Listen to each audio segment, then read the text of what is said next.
KPTV நேயர்களுக்கு வணக்கம். உங்களுக்காக ஒரு சின்ன அனௌன்ஸ்மெண்ட் என்னென்னா, விருந்தாவனத்தில் ராதா தாமோதர் அப்படிங்கிறது ரொம்ப ஒரு அருமையான ஒரு கோயில். நிறைய பேர் போன தடவை என் கூட பிருந்தாவனம் வந்தபோது அந்த கோயிலை தரிசித்து ரொம்ப சந்தோஷப்பட்டாங்க. அந்த கோயிலில் நானே 10 வருஷமாக போயிருக்கேன். ஆனால் அது வரைக்கும் நான் அங்கே உள்ளே உட்காந்து சாப்பிட்டதில்லை. ஆனால் இந்த தடவை என் கூட 40 பேரோட நானும் உட்கார்ந்து அங்கே அந்த பகவத் பிரசாதத்தை சாப்பிடக்கூடிய ஒரு அருமையான பாக்கியம் எனக்கு கிடச்சிது. அவங்க கிருஷ்ணருக்காக ஒரு கையில் ஒரு காப்பு அவங்க ஃபோட்டோ அமைச்சிருக்காங்க. இதே மாதிரி வேணும்னு கேட்டிருக்காங்க. இப்போ நான் நினச்சேன், நம்ம பண்ணி கொடுக்கணும் அப்படின்னா அது அதோடைய சைஸ் எல்லாம் நமக்கு தெரியாது. இல்லைங்க, நான் பணம் அனுப்பிச்சிடுறேன், நீங்களே பண்ணி கிருஷ்ணருக்கு போட்டுருங்க அப்படின்னு சொல்லி தனிப்பட்ட ஒரு மனுஷியாக என்னால் மட்டும் அனுப்ப முடியாது. ஸோ இங்கே போடுறேன். யாருக்கெல்லாம் விருப்பம் இருக்கோ, யாருக்கெல்லாம் இது மேலே நம்பிக்கை இருக்கோ, யாரால் என்ன முடியுமோ நீங்கள் மித்ராலயா ட்ரஸ்ட்டுக்கு பணத்தை போட்டுட்டு ஆதார் டீட்டெயில்ஸையும் அனுப்புங்க.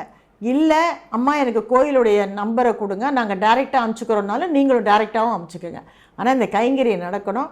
எவ்வளோ அனுப்பிச்சிங்கன்னு சொன்னீங்கன்னா என்ன குறையுதுங்கிறத பார்த்துட்டு நான் பண்ணணும்னு ஆசைப்பட்றேன். ஏன்னா எந்த ஒரு கோயில் காரியத்தையும் தனி ஒரு மனுஷியாக யாருமே பண்ணக்கூடாது. அப்படி ஒரு வேளை யாருமே கொடுக்கலன்னா கூட நான் கண்டிப்பாக இதை பண்ணி கொடுக்கணும்னு முடிவு பண்ணிட்டேன். என் கையில் இருக்க ஒரு வழியில் தாராளமாக சந்தோஷமாக கொடுத்துருவேன். அவ்வளோதான். கிருஷ்ணருக்கு இல்லாதது எதுக்குங்க?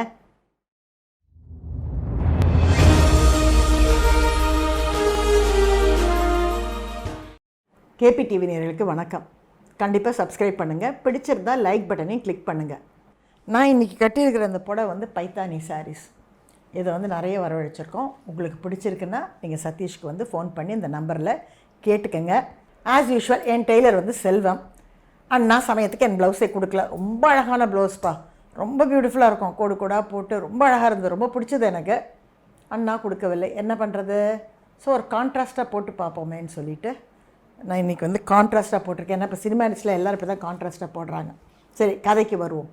நான் ஒரு பல வருடங்களுக்கு முன்னாடி ரெகுலராக கபாலீஸ்வரர் கோயிலுக்கு போயிட்டுருந்தேன்.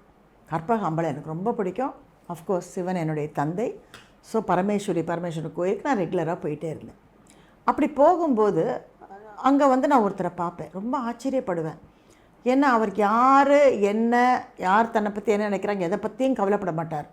ஒரு உச்ச ஸ்தாயில் அவராகவே அப்படி ஆடிக்கிட்டு ஒரு மெல்ல ஒரு அடியாக. இப்போ கூட கண்டிப்பாக யாராவது கற்பகம்மாள் கோயிலுக்கு நைட்டு 9 மணி போல் போனீங்கன்னா வெள்ளிக்கிழமை நீங்கள் அவரை பார்க்கலாம். மெதுவாக நடப்பார், யார்கிட்டையும் பேச மாட்டார். அந்த ஓதுவார் மாதிரி ஏதோ ஒரு சவுண்டாக ஏதோ ஒரு சாமி, அவர் என்ன பாடுறாருன்னு கூட நமக்கு சரியாக புரியாது. அப்போது எனக்கு அதை பற்றி தெரியல. இருந்தாலும் அவர் கண்டிப்பாக ஒரு நல்ல பக்தன்னு புரிஞ்சுது. அதனால் நான் ஒரு தடவை அவரை நமஸ்காரம் பண்ணி என்னை ஆசீர்வாதம் பண்ணுங்கன்னு கூட நான் சொல்லி கேட்டிருக்கேன். ஏன்னா அத்தனை தடவை அத்தனை வருஷம் நான் அவரது கோயிலில் பார்த்துருக்கேன். ஆனால் இந்த கதை இன்றைக்கி நான் உங்களோட ஷேர் பண்ண இந்த கதையை நான் படித்த போது எனக்கு அப்போ புரிஞ்சுது, ஓ இந்த மாதிரி தான் அந்த மனிதரும் அந்த கோயிலுக்கு வந்திருப்பார் போல இருக்குது அப்படின்னு. சரி, நான் கதைக்கு வரேன். ஒரு ஊரில் ஒரு நல்ல ஒரு பணக்காரர் இருந்தார். அவர் கோயிலுக்கு சாமி கும்பிட போகும்போது உங்களுக்கே தெரியும், வெள்ளிக்கிழமை ஞாயிற்றுக்கிழமைலாம் எவ்வளோ கூட்டம் இருக்கணும். ஆனால் அவங்க பொண்டாட்டி ஒரே பிடிவாதம், நீங்கள் வந்து தான் ஆகணும், நான் கோயிலுக்கு போகணும்னு சொல்லி அவர் எடுத்துன்னு வந்துடுவாங்க. அவருக்கு அந்த கசகசன்னு கூட்டத்துலேயும் அந்த க்யூலேயும் ஜனங்க இடிச்சிட்டு போகிறதும், அவருக்கு அப்படியாவது சாமியை பார்க்கணுமா, சாமியை பார்க்கட்டா என்ன வீட்டில் உட்காந்த இடத்துலேயே நம்ம கும்பிட முடியாதா, அங்கேயே சாமி நமக்கு அருள் புரிய மாட்டாரா, அருள் புரியாமல் இவ்வளோ தூரம் நம்ம இவ்வளோ பெரிய பணக்காரன் ஆகிருக்கோம் அப்படியே அவர் எப்போவுமே நினைப்பார். அப்படி அங்கே வரும்போது அந்த கூட்டத்தில் நிற்கும்போது ஒருத்தர் அவர் மேலே இடிச்சிட்டு வேகமாக போகிறார்.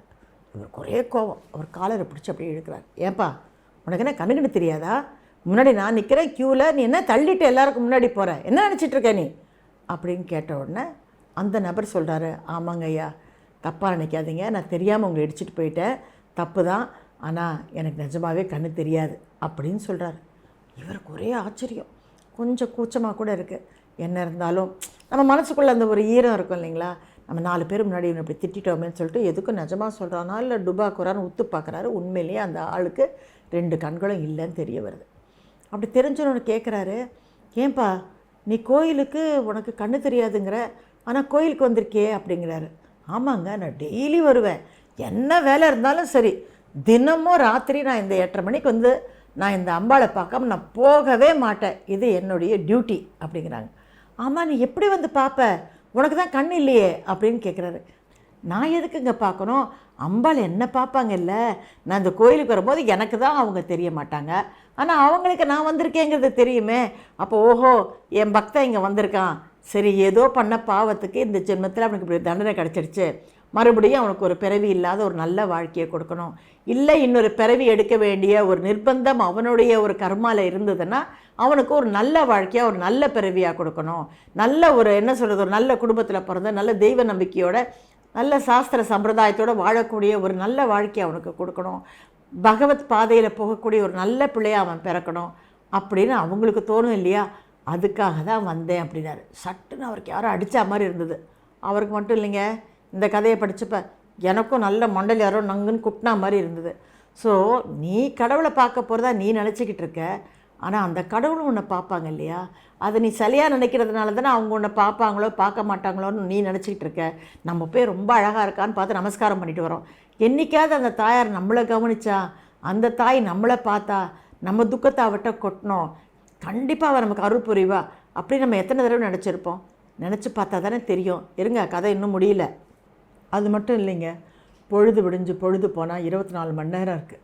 அந்த 24 மணி நேரத்தில் அட்லீஸ்ட் இந்த 1 மணி நேரம் நான் இந்த தாயார் முன்னாடி வந்து நிற்கும் போது எனக்கு அப்படியே வந்து ஒரு பெரிய ப்ரொடெக்ஷனை நான் ஃபீல் பண்ணுறேன், ஒரு கவச்சமாக நான் ஃபீல் பண்ணுறேன். இந்த கவச்சம் என்னை அடுத்த நாள் 24 மணி நேரம் வரைக்கும் என்னை காப்பாற்றுதுன்னு நான் நினைக்கிறேன். நிஜமாங்க, நிறைய பேர் நான் பார்த்துருக்கேன். கோயிலுக்கு வந்து தினமும் காத்தால கோயிலுக்கு போயிட்டு தான் அவங்க அடுத்த வேலையை பார்ப்பாங்க. சில பேர் சாயங்காலம் கோயிலுக்கு வந்துட்டு தான் அடுத்த வேலையை பார்ப்பாங்க. ஆனால் அந்த ஒரு டிசிப்ளின் இன்னும் கூட எனக்கு வரல. நான் கோயில் பக்கத்தில் இருந்தால் கூட டெய்லி காத்தாலையும் சாயங்காலமும் ரெகுலராக போகக்கூடிய அந்த பழக்கம் இன்னும் வரல. ஒரு நாள் போனால் 3 நாள் போகல, அந்த மாதிரி தான் இருக்குது. ஆனால் டெய்லி போகிற அந்த ஒரு பாக்கியமும், தினம் காத்தால எத்தனை பேர், சம்டைம்ஸ் விடிய காத்தால் 4 மணிக்கெலாம் நிறைய கோயிலுக்கு போயிருக்கேன். காலங்காத்தால் ரொட்டீனாக வருவாங்க, டக்கு டக்கு டக்குன்னு தண்ணி தெளிப்பாங்க, அழகாக கோலம் பெருசு பெருசாக போடுவாங்க, அந்த பகவானுடைய உள்ள அந்த கருவறைக்கு போகிறதுக்கு முன்னாடியெல்லாம் கோலம் போடுவாங்க. எல்லா கோலத்தையும் அழகாக போட்டுட்டு டக்குன்னு அந்த கோயில் ஒரு சுற்றிட்டு எதுக்காகவும் எதிர்பார்க்க மாட்டாங்க. அந்த ஐயர் வந்து அவங்களுக்கு ஒரு குங்குமம் கொடுக்கணும், ஒரு விபூதி கொடுக்கணும், எதுக்கும் எதிர்பார்க்க மாட்டாங்க. அது அவங்க ரொட்டீன். வந்தாங்க, கோலம் போட்டாங்க, புறப்பட்டு போய்கிட்டே இருப்பாங்க. இது எத்தனை கோயிலில் பார்த்துருக்கேன். திருவண்ணாமலையில் பார்த்துருக்கேன், கற்பகாம்பாவில் பார்த்துருக்கேன், இங்கே நம்ம திருப்பதி தேவஸ்தானத்தில் பார்த்துருக்கேன். அப்போது அவங்களுடைய டெடிக்கேஷன் என்ன ரொம்ப, அதெல்லாம் பார்க்கும்போது எனக்கே சம்டைம்ஸ் வந்து நீ என்ன பெரிய பக்தி, இன்னும் நீ பக்தியில் வளர வேண்டியது எவ்வளவோ இருக்குது அப்படின்னு பகவான் எனக்கு சொல்கிறதா நான் அடிக்கடி உணர்வேன். அந்த கண்ணு தெரியாதவர் அப்படியே அவர்கிட்ட இன்னொரு கதையும் சொல்கிறார். ஐயா, எனக்கு ஒரு தடவை ஒருத்தர் கதை சொன்னார். பிருந்தாவனம் ஒரு ஊர் இருக்கான்.